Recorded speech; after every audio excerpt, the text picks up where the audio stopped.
देश के पीएम को जान को अगर संसद में खतरा है तो मैं तो आम इंसान हूँ, मुझे तो रास्ते में भी खतरा है, तो ऐसा पीएम हमें चाहिए ही नहीं। किस बात की 56 इंच की छाती है? जो 3 महिलाओं के सवाल का जवाब देने के लिए संसद में खड़े नहीं रहते, कहाँ की 56 इंच की छाती है?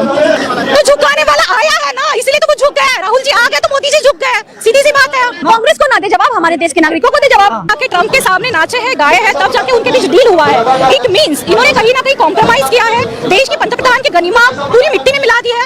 इसलिए हम कहते हैं कि पीएम ने कॉम्प्रोमाइज किया और इसलिए आज का घेराव है, इसलिए हम प्रधानमंत्री आवास घेराव कर रहे हैं।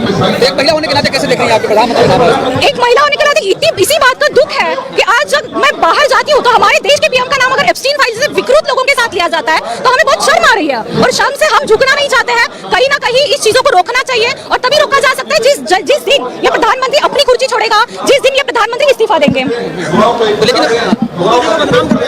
किस तरीके से बदनाम कर रहे हैं बताइए? हमने नहीं जोड़ा, मेल हमने नहीं दिया, मेल एप्स्टीन फाइल में आया है, मेल हमने नहीं लिखा है, तो क्लियरली बात है यार। बढ़ावा मतलब जो विकृत इंसान के साथ अगर देश के पंतप्रधान का नाम जोड़ा जाता है तो उसके खिलाफ सवाल पूछना नैतिकता नहीं है, प्राथमिकता नहीं है, फ्रीडम ऑफ स्पीच है ना। सवाल कर रहे हैं, जवाब नहीं मिल रहा है। वो तो नारी सम्मान नारी शक्ति की बात करते हैं। कहाँ था उन्नाव के समय, हाथरस के समय कहाँ था? जब रेसलर दिल्ली में आंदोलन कर रही थी तब नारी शक्ति कहाँ पे थी? बताओ कहाँ थी?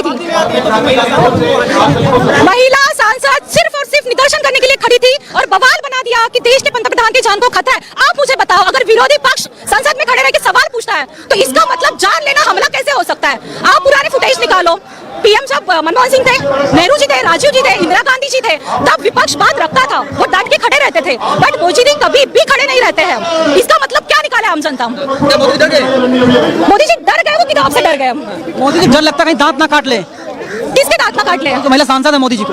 अरे बात एक समझो, अगर देश की सुरक्षितता, मोदी जी की सुरक्षितता के बारे में आप सवाल कर रहे हो तो देश के पीएम को जान को अगर संसद में खतरा है तो मैं तो आम इंसान हूँ, मुझे तो रास्ते में भी खतरा है, तो ऐसा पीएम हमें चाहिए ही नहीं जो खुद की सुरक्षा नहीं कर पा रहा है। जो देश की सुरक्षा क्या करेगा? पीएम नहीं मिलेंगे मैडम आपको। किस मुझे बताओ, जो हम ट्रम्प के टैरिफ के सामने झुक रहे हैं, जो हम चीन के खिलाफ नहीं बोल पा रहे हैं, हम रशिया से तेल खरीदने के बजाय वेनेजुएला से खरीद रहे हैं, जहाँ पे हमारा जीडीपी रेट नीचे आ रहा है, किस बात की 56 इंच की छाती है? जो 3 महिलाओं के सवाल का जवाब देने के लिए संसद में खड़े नहीं रहते, कहाँ की 56 इंच की छाती है?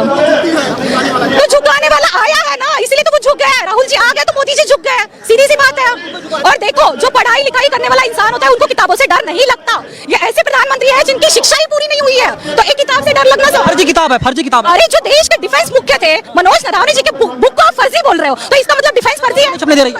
अरे वही तो सवाल है, सरकार क्यों नहीं छपने दे रही है? क्योंकि तथहीन है, सिर्फ और सिर्फ मोदी जी के ऊपर आरोप लगा